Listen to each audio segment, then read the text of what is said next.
Alright, Part 174, Subpart B, General Operating Requirements. Shipping paper. The person may not accept the hazardous material for the shipping, transportation, or transportation of hazardous material by rail unless the person receives shipping paper prepared in accordance with the 172 of the subchapter left of the materials expected with the shipping paper requirement of the subchapter. Only initial carrier within the United States must receive and then retain the copy. The shipper certification is required in 172.204 of the subchapter. The section does not apply with the material that is accepted for the shipping of the paper and the requirements for the subchapter.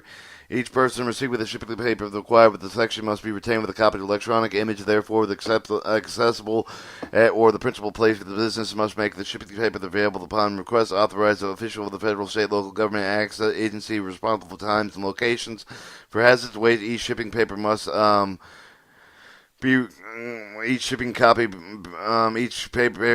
copy must be retained for 3 years after the material, except for the initial carrier. For all hazardous material, each shipping paper copy must be retained for 1 year after the material, except for the initial carrier. Each of the shipping paper must conclude the date of acceptance of the initial carrier. The date of shipping paper may be the day of the shipper notified of the rail carrier with the shipping need for the transportation indicated with the waybill, bill landing, and an alternative the day the shipment is picked up and accepted by the rail carrier.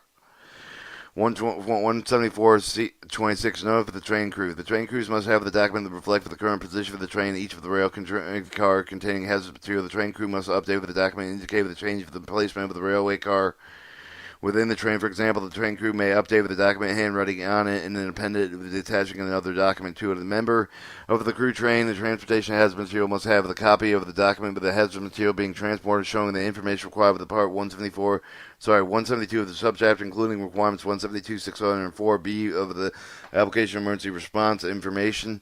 174.50, non-conforming leakage packet. Leaking of the non-bulk package may not be forwarded until repaired, reconditioned, or overpacked in accordance with the statute 173.3 with the subchapter, except for the otherwise provided in the section. Bulk packaging no longer conforms to the subchapter may not be forwarded to the rail unless prepared with the proof of the movement of the Associated Administrative Safety and Federal Railroad Administration notification. Approval that must be in writing through telephonic or electronic means with the subsequent written on information provided with the 2 weeks for their applicable address and telephone number.